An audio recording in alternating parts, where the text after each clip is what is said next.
to the show. It's Wrestling with Entertainment, bringing you the latest exclusive breaking news, previewing and reviewing the latest shows from WWE, AEW, New Japan, and everything in between every Saturday, and interviewing all your favorite wrestlers on Wednesday on YouTube and Castbox. Sponsored by Rogue Energy. Use promo code WrestlingWithE for 10% off your next purchase. Of course, I am your host, that guy, James J. Alongside the leader of Squash Squad, Kaliko Yachts, who is not here tonight. But who is here tonight? The American Scooter Dust. Hi! And it's a great day for wrestling, as last week on the show we interviewed Tyler Klein, Trophy Boy.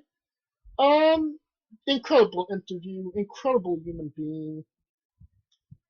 Haven't had a chat like that for quite some time.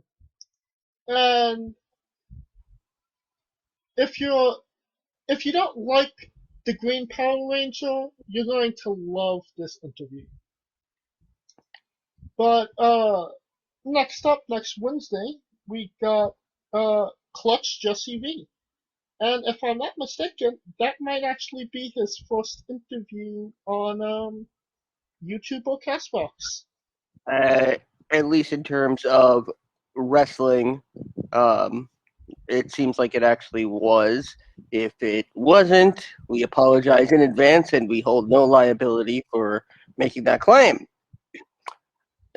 But again, we have to warn you, make sure your stomach is full before you listen to that interview. I mean, even if you're full, you're going to get hungry afterwards. I mean, I'm freaking eating right now just thinking about it.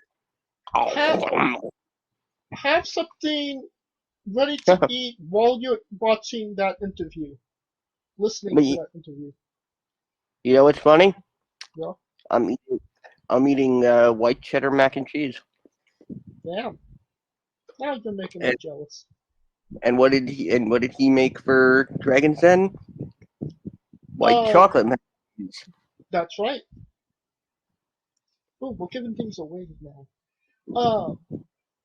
But don't take our word for it. Listen to this clip of the interview.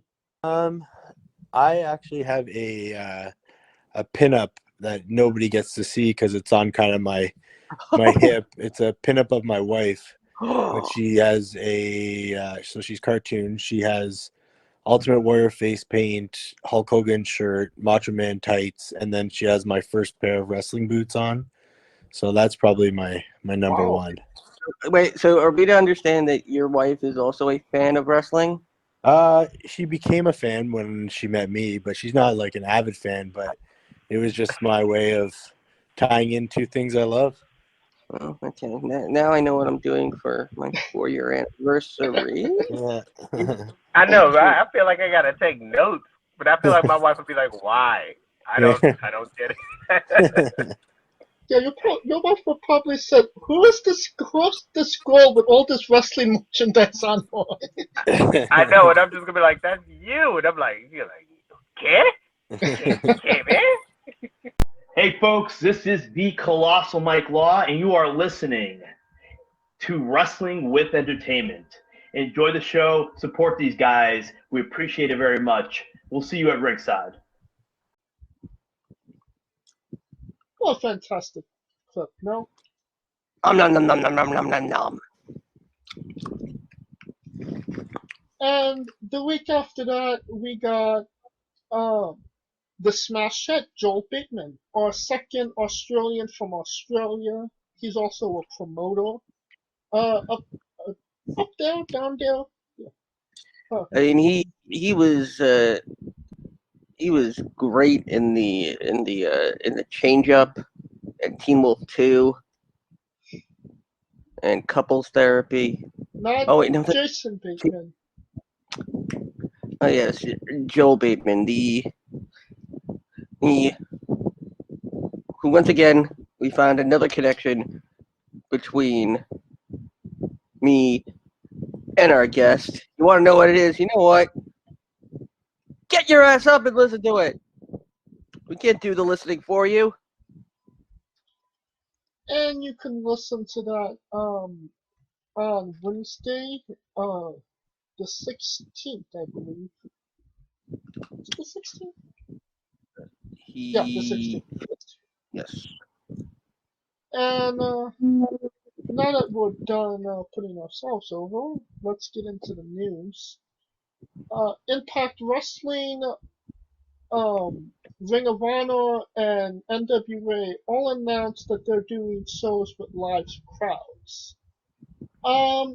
Does it really matter unless it's WWE or AEW at this point? Scooter?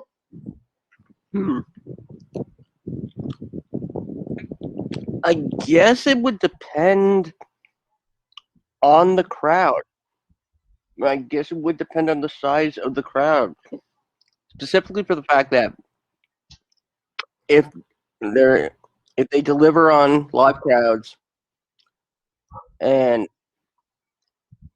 it's one of the only things to do where you can be in a live crowd, there will be people that will go just for the sheer fact that it's something where there are other people, even if they don't like wrestling. Well, I mean, Ring of Honor was doing empty arena shows before COVID was even a thing. So, That's not something to brag about. yeah. I mean, they couldn't give tickets away. So, you think this might actually revitalize Ring of Honor to a degree? I mean, I'd love to see Ring of Honor keep the fans out. Be like they have tickets and they're like, nope, you can't get in, and the fans have to fight their way in. Kind of like a Raw Underground thing? No, it's completely different. Hot damn, pal. You got a concept there. Is now when they do get live crowds again, Impact Wrestling, do you think the AEW rub is gonna affect that at all?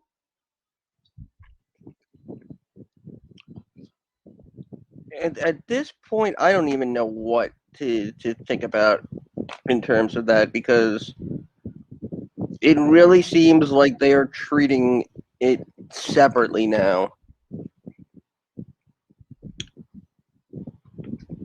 No, no war, no. Yes, yeah. Just Impact is just it is laying there like a dead fish. More like a dead moose. Or a dead swan. Either way. But, even though, they're taking their beating from AEW, they they've been getting a good rub from New Japan as well. They had um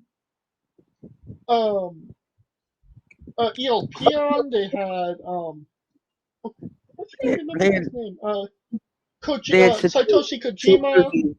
which was a huge friggin' like oh man, that's like that's almost the equivalent of Minoru Suzuki in terms of age. True, but it seems like everybody like Impact Wrestling is like neutral ground when it comes to other wrestling promotions. They could give their wrestlers to Impact Wrestling knowing nothing bad is going to happen to them, essentially. I mean with that blockbuster signing of Steve Cutler. Oh yeah, can't wait for that. And of course NWA. I mean, if it happens on Fight TV, does anybody see it? It would have a better chance of being seen if it was from the other NWA in Compton. They'll call it comeback.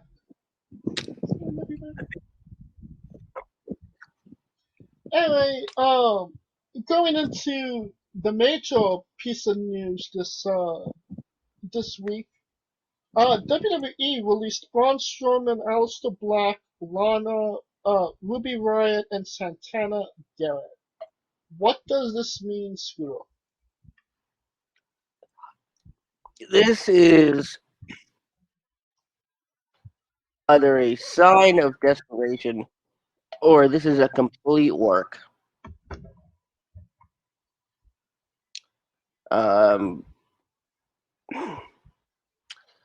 With with Mark Henry becoming all elite for what reason, I have no friggin' clue.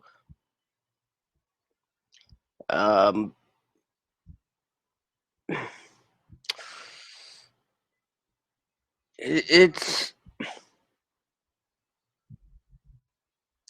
I mean, I think we're seeing the fading of Vince McMahon here. This is. Oh God, this is. I don't know what else there really is to say aside from no one is really safe now. No, you think anybody could get fired? I mean, the other big name I was hearing, and if she wasn't involved in a program at the moment, she would probably find herself on this list, and that's Bailey. I don't see why they would fire Beverly. I mean, she's been their biggest trooper through just about everything at this point. But that's the thing, though, is that Vince still sees male wrestlers and female wrestlers as different and holds them to a different standard. Vince believes male wrestlers have a longer shelf life, so to speak, and he won't take into account, really how long they've been and what they've done in the company. Quite frankly, I'm honestly surprised Asuka still has a job.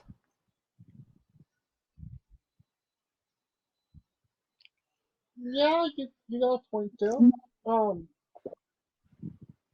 But I mean, other than Braun Strowman, they were though the people that got fired wasn't really used. I mean, Ruby Riott, she was just enhancement talent at this point. She was, I mean, she was teaming with Liv. They were back at the Riot Squad. They were in the tag team title picture. Why Ruby and not Liv? That's the question. Well, I mean, they've been playing this game with Liv Morgan, will they, won't they, with her for what, like 3, 4 years now? Like they say they see something in her and they try and go with her, but nothing really comes of it. And then they just drew back with Ruby when they couldn't figure anything out for her. You know what they see in Liv Morgan? They see Alexa Bliss. I don't see that at all. I mean, Alexa has a lot more personality. I'm talking about in terms of looks. Alexa is the small, Liv is the medium, and who did I used to say was the large? Charlotte? Mandy Rose. Mandy Rose was the large. They were the same person in 3 different sizes. Okay. And Lana. I mean, it seemed like Lana was really getting over. And, that could probably be argued. It was the fact that they tried putting her with Naomi, and they tried getting her to do what Naomi does, and it just did not look right. Yeah, you're absolutely right about that.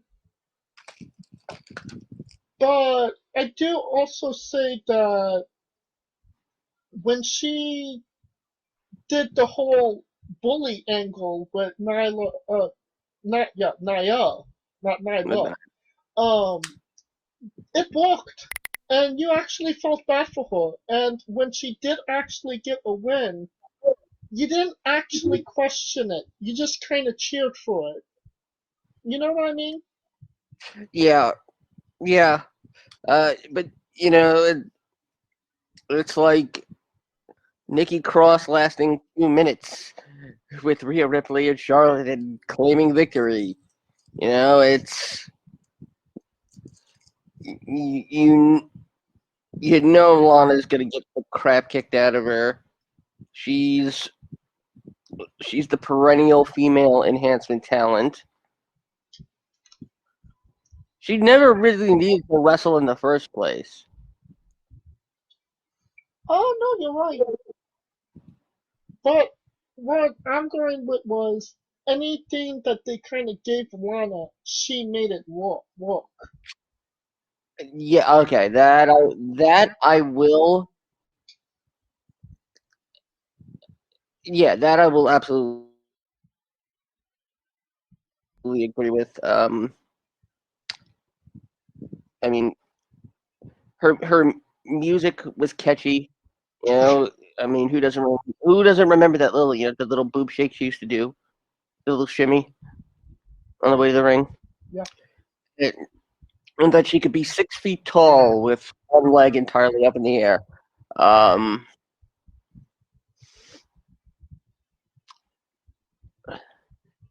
but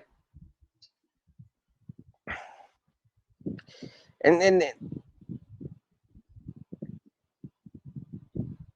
well, I mean,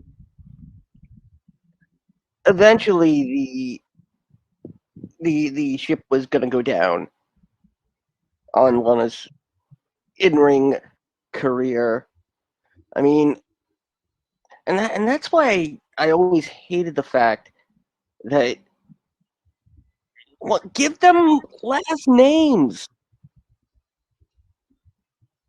This isn't the '80s. They don't need to be Madonna or Cher or RoboCop. Wasn't Robocop's last name Cop? No, it was Detroit Violence. I don't know. I mean, it's I mean, a last name wasn't going to make her Hulk Hogan, Scooter. yes, but when you take someone who's been portrayed most of their career as a delicate little flower named Lana, which evokes the idealism of 1940s box office legend Lana Turner, or Lana Turner, as somebody will probably point out. Uh, you don't really latch onto them as a real potential main eventer, potential division leader.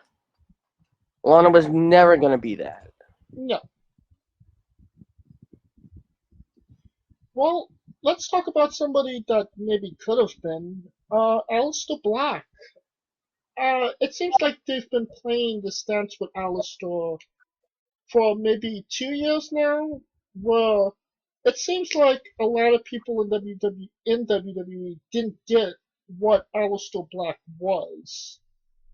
Um, and it was a little odd because they were promoting him on SmackDown in a rivalry against Big E, and now they completely scrapped that.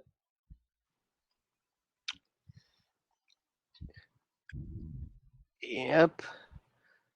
And apparently, while the push was going on, nobody knew that this was going to happen. So this really was a blindside. Yes, it was a blindside. I mean, it absolutely was. He does. And Alistair, who is joining in his. Are they married? Are they? Selena? No, they're. Jacob? Yeah, are they No. married? Yeah, I don't know. Yeah. His wife's Twitch, and I mean, he said more on Twitch than he has in his entire WWE career. So, I mean, he's back to being Tommy End.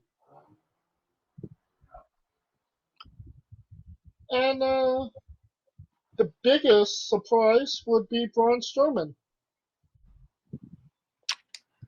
I mean, I really didn't feel like Braun had like a big shelf life to begin with. I mean, yeah, he was athletic, but there's just so much you could do with him storyline wise. I mean, every single storyline with him was him getting angry and chasing after somebody. I mean, it's almost like the shelf life with and they with the Big Show. They put Braun in there with the Big Show, and Big Show's done. They put Mark Henry in there with Braun. Mark's done, and that was the same. I mean, Giants aren't lasting longer these days. That's for damn sure. I mean, Braun didn't seem like he was intent on being anything else except for and that monster. Well, I mean, we just talked about how diverse Lana was in her career. Do you think that was maybe the biggest setback with Braun, that he couldn't get out of that shell of being just the monster among men? It's more to do with the fact that there are. And what was I mean? It was about the fact that there are a number of giants employed that have a higher longevity than Braun, Omos and Admiral Aziz were the two. Well, Amos, you see that they really believe in this guy, that he could take Braun Strowman's place in maybe what, 6 months? That's the thing, is that they weren't. See, they didn't care that if the talent was there. That's the thing. It seems like they believe they can put the talent into them.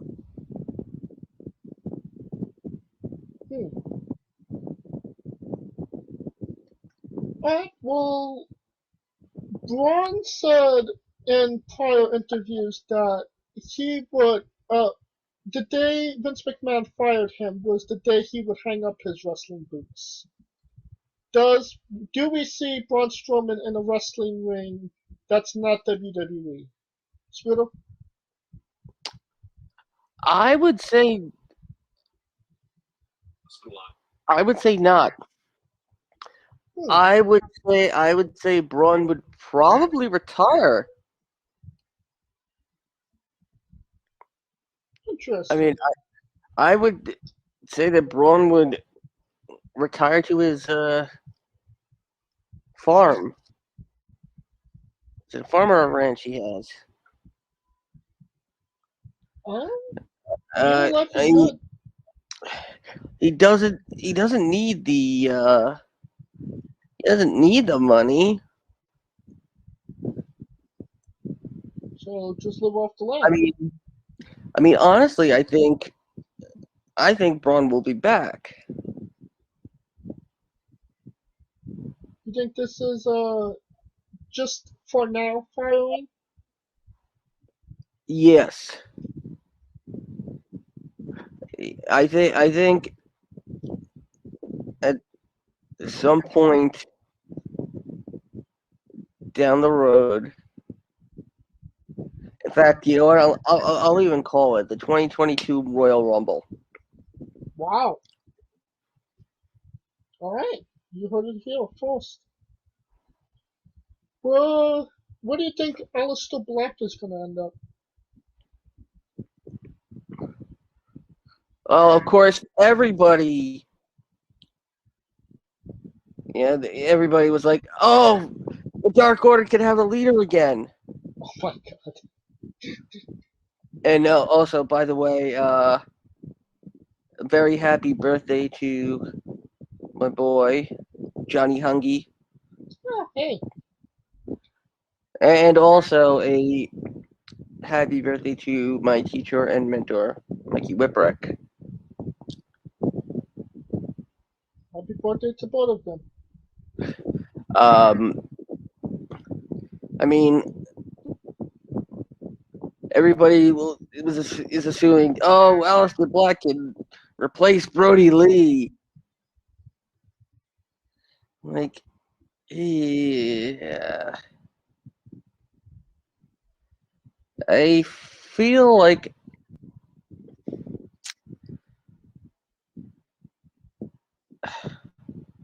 I mean if wrestling picks back up in the UK, he can make a killing over there. Oh, without a doubt.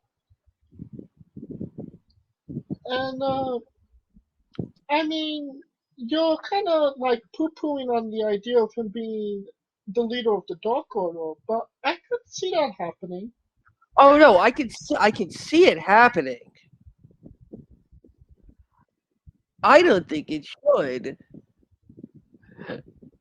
I think they shouldn't have another leader because any attempt to get them to have a leader is going to be seen as a slight against the memory of Brody Lee. And that would be, as harsh as it sounds, that would be the biggest reason to actually do it. Because, Brody Lee was beloved, and, you're bringing this new guy in to be the leader, you're immediately not going to like him. You're immediately going to get that you're not Brody Lee heat. That, Yeah, could rub off on every member of the Dark Order. right. And I mean, if he sends -1 to boarding school, I mean, people are going to hate him. So, yeah. Um, I think Heidi Lovelace is going to be fine. What do you think, Scooter? Well, I don't know. Maybe she could follow in her mother's footsteps and do Deep Throat too. Oh wait, no, I'm sorry. She's not related to Lena Lovelace. Ron Lovelace. Talking about Ruby Riot still. Yes, well, when she takes her gimmick name from the one of the most notorious madams, notorious brothel runners of New York City history, and the most notorious and iconic porn star of the 70s. People think things. Fair enough. With that being said, I see Ruby in AEW. I mean, Lana obviously going to AEW. It's either Ruby in Impact in a feud with Rosemary, Ooh. or it's Ruby in AEW as a follower of Abaddon. Ew. No.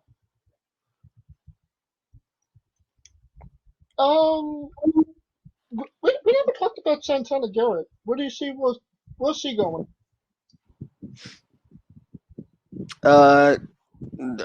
Hopefully to collect unemployment. Unfortunately. I mean, they rolled the dice on Santana Garrett, and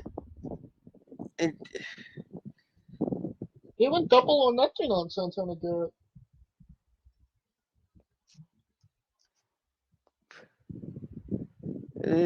First they were all in, then they were all out. They put her in full gear. They thought she'd be good in a revolution.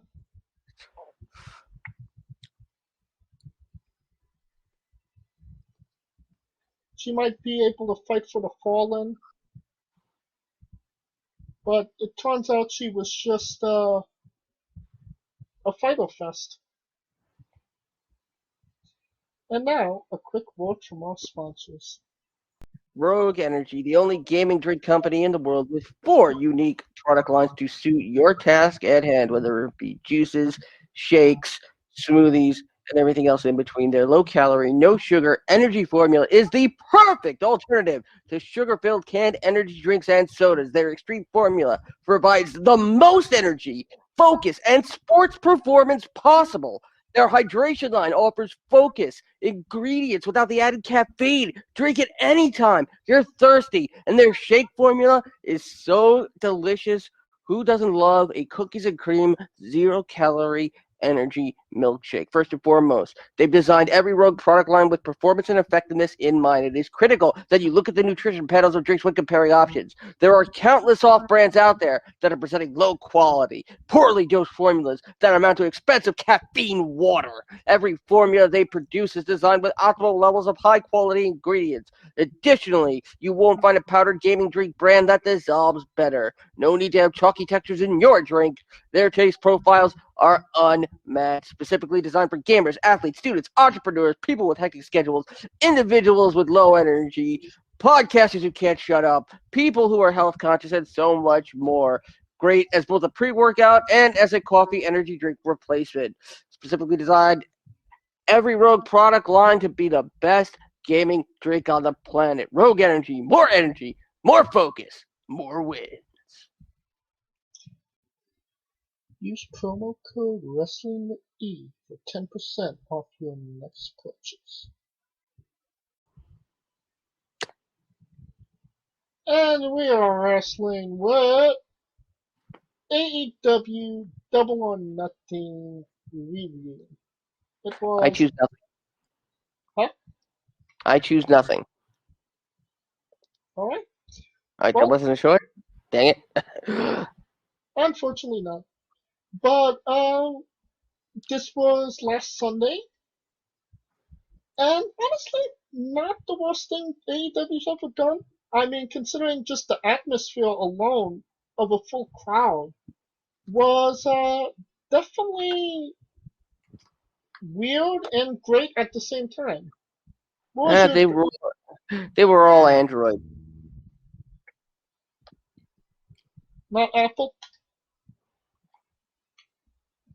No, android meaning literally, which is the legal term for a humanoid robot. Ah. So, let's get into it. Hangman Page defeated Brian Cage in 12 minutes and 2 seconds. Honestly, Hangman Page has had some really good matches on AEW. And honestly, solid opener. Your thoughts? Should Hangman Page be the new FTW champion? I don't think he gives an F. Or T&W, for that matter. Very true. It does seem like there's some beef between Brian Cage and the rest of Team Taz. I'm sure he's fine. AEW Tag Team Championship match. The Young Bucks defeated Jon Moxley and Eddie Kingston in 21 minutes and 7 seconds. I kind of felt like this could have been a 5-star match, but it just kind of wasn't. Your thoughts? Yeah, I don't know what was a bigger letdown, this or the explosion.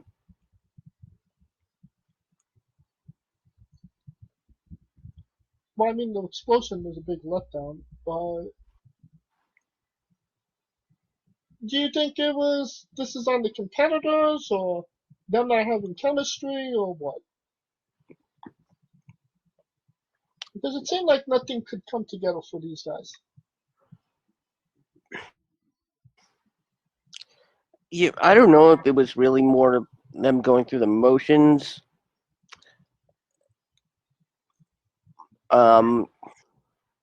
Almost as if Moxley knew that wasn't where he wanted to be. Do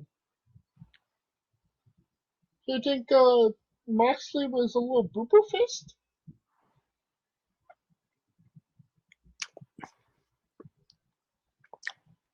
I'm thinking Moxley is starting to grow very unhappy.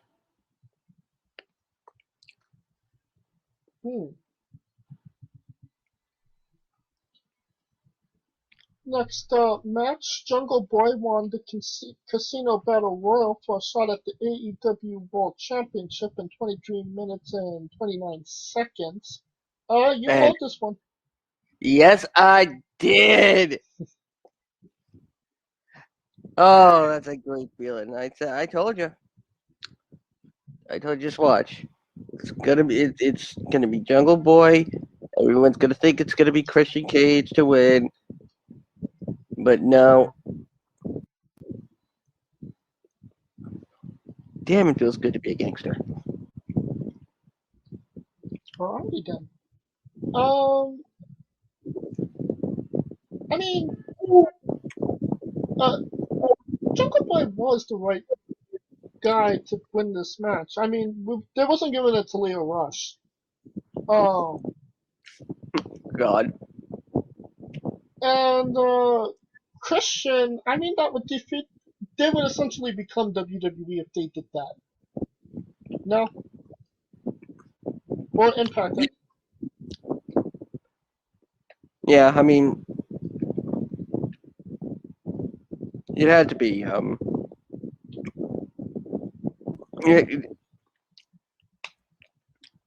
It had to have been an AEW talent to win this. Otherwise, yeah, you're right. It would have just been WWE all over again. Yeah, because WWE talent can't go over AEW originals, right?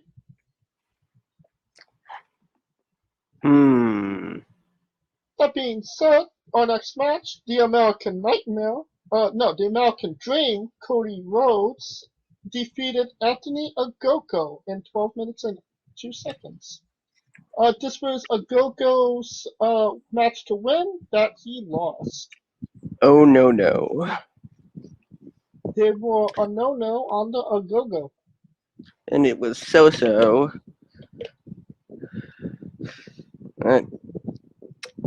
If you say so. Cody always has to make it his show.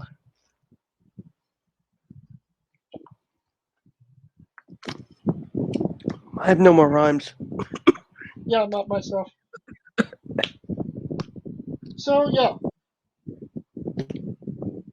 TNT Championship match. Miro defeated Lance Archer in 10 minutes and 3 seconds.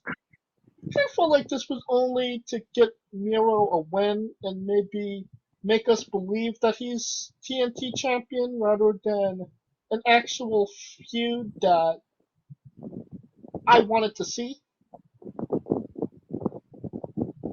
Yeah, nobody wanted to see it.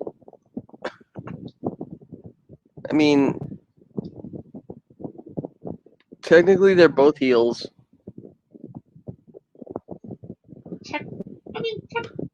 Well, Because there's a gray area in AEW where nobody's technically Well, a face or a heel. then why do they have face entrances and heel entrances? What do you think those two tunnels were for? So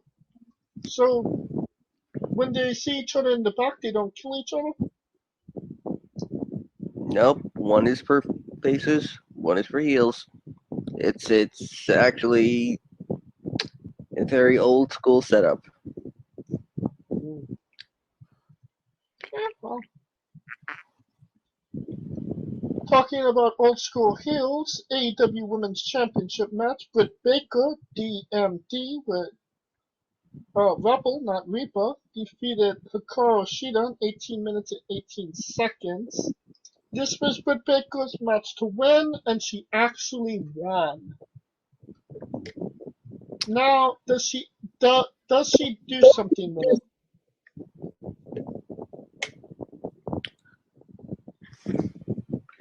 Hopefully hopefully it doesn't, become just like a wall decoration on Adam Cole's Twitch channel, which you can find at twitch.tv/the chugs.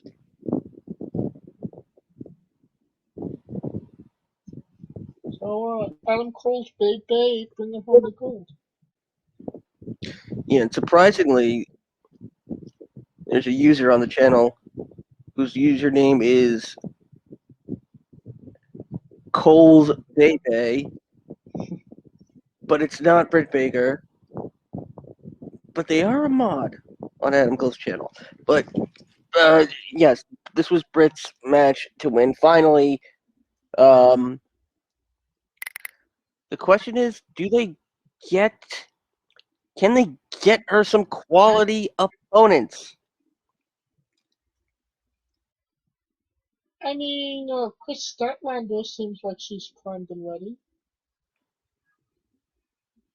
I mean, we don't need another Nyla Rose debacle. But I mean, they're probably going to go with Nyla Rose because she beat. Well, I don't really want to say that because does AEW really go with stuff like that? I mean, there is talent in AEW's women roster. There's just not a lot of it, unfortunately. Yeah. So is Britt Baker finally where she needs to be? Yes, it's just a matter of will there be enough support?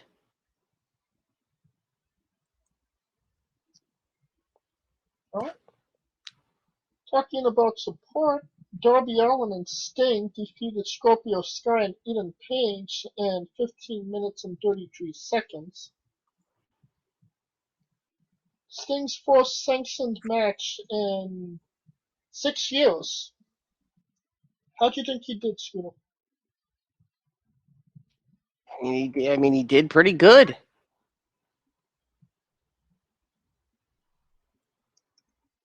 Absolutely, and I mean, it's still a little cringeworthy seeing him wrestle because, like, he did have that injury, but I suppose everything is good now. But I don't know. I kind of still feel skeptical about it, iffy. But let me ask this question: was this more about Sting having a match again, or helping Darby Allin out? Little from column A, little from column B. They want that marquee match. They want at least Sting and Jericho, to maybe even head up the next major pay-per-view that is, in someplace else. All Out. It's on, All Out's next then, pay-per-view. then I would probably I would expect for All Out then Sting and Darby against Jericho and Guevara. So you think these matches are kind of like warm-up matches to get Sting ready for a singles match? Yes. All right. What does it do for Scorpio Sky and Ethan Page to lose to Sting, or just being in the ring with Sting?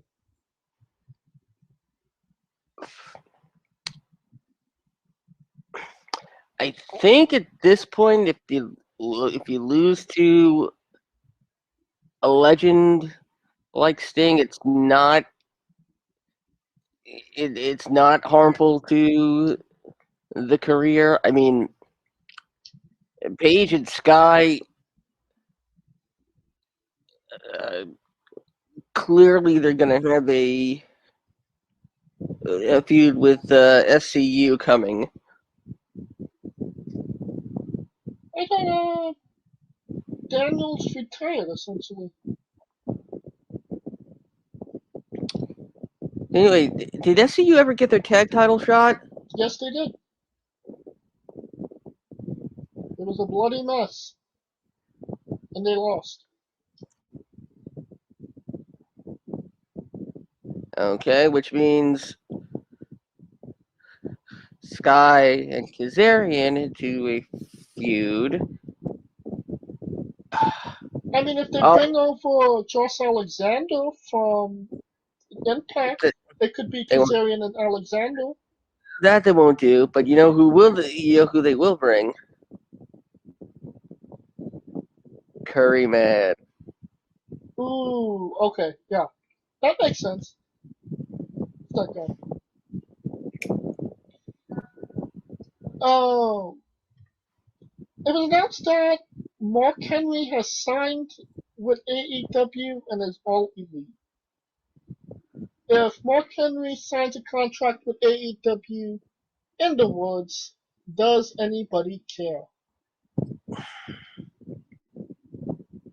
The question is, what do they think Mark Henry will bring to the table? The only thing I think that AEW believes is that this can get them into more charitable events, like with the Special Olympics, Okay. and that Mark Henry would be an ambassador for, charity work. Oh, that would make sense. But doesn't WWE kind of have a lock on those places? No. Those don't deal in exclusivity. In fact, I'm pretty sure it's against the law. Oh, alright. Considering they are non-profit organizations. Alright, fair enough. AEW World Championship match, Kenny Omega defeated Orange Cassidy and the Bastard Pack in 26:56. Did Orange Cassidy prove that he could be a main event player, Scooter?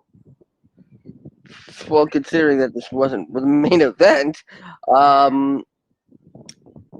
it very well could have been, but at the same time, is anybody surprised? Probably not, no. No. I mean, yeah, creative match, and yeah, it reinforces Kenny as that, is maybe even a bigger bastard.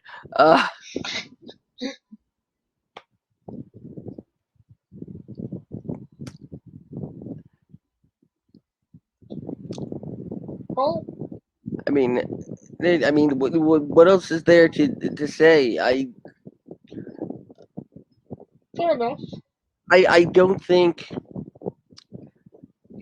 before the pandemic there was a time where I really thought, Cassidy could really be the breakout star. If he just looks like he takes it seriously, and great, he's got that shot, but he was never going to be champion with Kenny holding the title. I think that's a fair assessment. And he was the one that took the pin, but I think that's more on the lines of protecting Pac rather than, oh, he has to take the pin. No?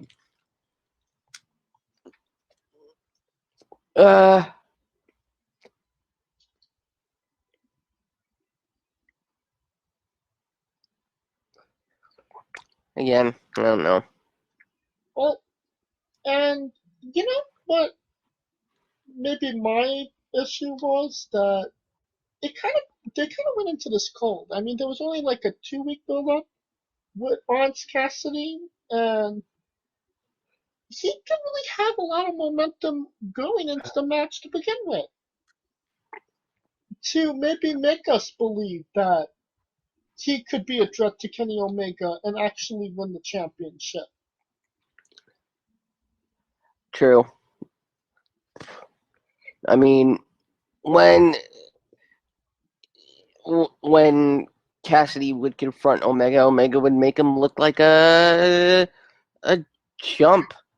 I mean, yes, it got Omega over as a bully, but I mean, there's a difference between showing that you don't care and showing that you can only take so much.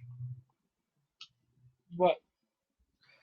And Cassidy really, he's at a point where the hands in the pockets, it seems like he doesn't want more. You think And he's content maybe with just being where he is, how he is? if he is content with how he is and who he is, good for him. God bless him. If he wants more out of wrestling, and it's very odd to say this in a world of almost constant gimmick changing. He's got to be open to changing, and he's got to be open to evolving. Orange Cassidy's character has to evolve beyond the guy who could do cool stuff with his hands in his pockets. I could do cool stuff. I could do cool stuff with my hands in my pockets. A lot of it would get me arrested, but still.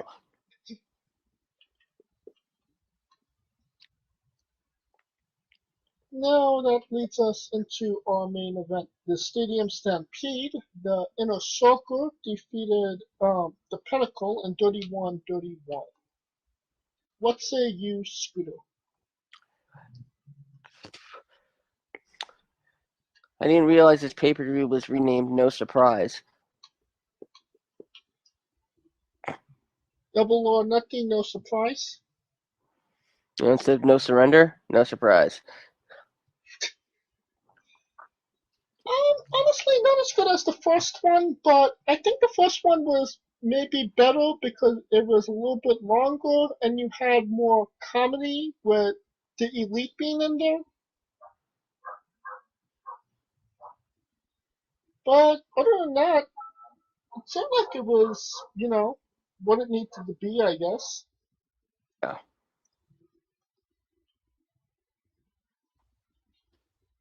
My question is, where does the Inner Circle and the Pinnacle go after this?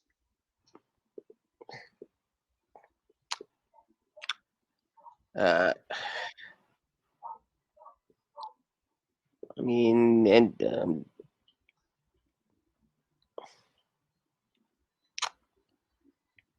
God, who knows?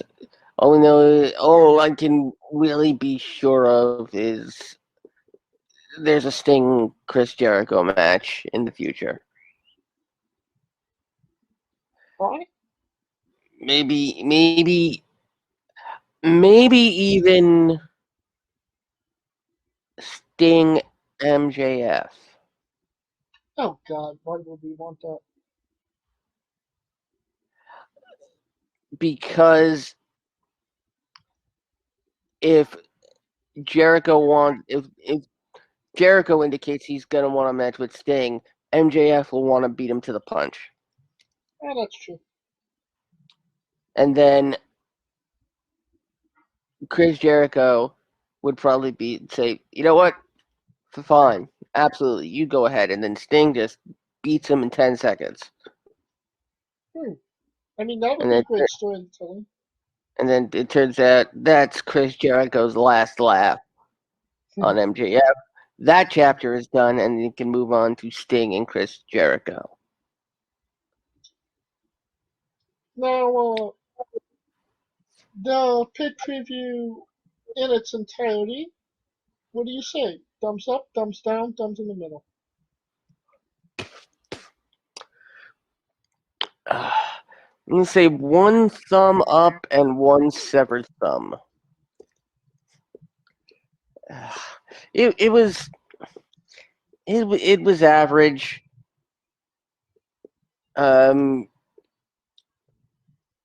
You can't really follow a match like Blood and Guts with another 5-on-5 gimmick match. It becomes a little much. Yeah, it's like, and it loses its it's glisten. It loses its specialness, Right. and it's just thumbs in the middle. Yeah. Alright, well, I give it a thumbs up. It entertained me for, 4 hours, so I'm good with it. That will conclude our coverage of AEW Double or Nothing. If you like what we're doing, please like, subscribe, comment, both on YouTube and Castbox. Join us this Wednesday as we interview Clutch Jesse V. And you can find the show on Twitter and Instagram at Wrestling with E for all your Wrestling with E needs. News of the happenings, what's going on, our next interviews, all that good stuff. And of course, this episode was sponsored by Rogue Energy. Use promo code Wrestling with E for 10% off your next purchase. You can find me at JamesJ993 on Twitter. You can find Kaliko at I am Kaliko. And where can they find Scooter?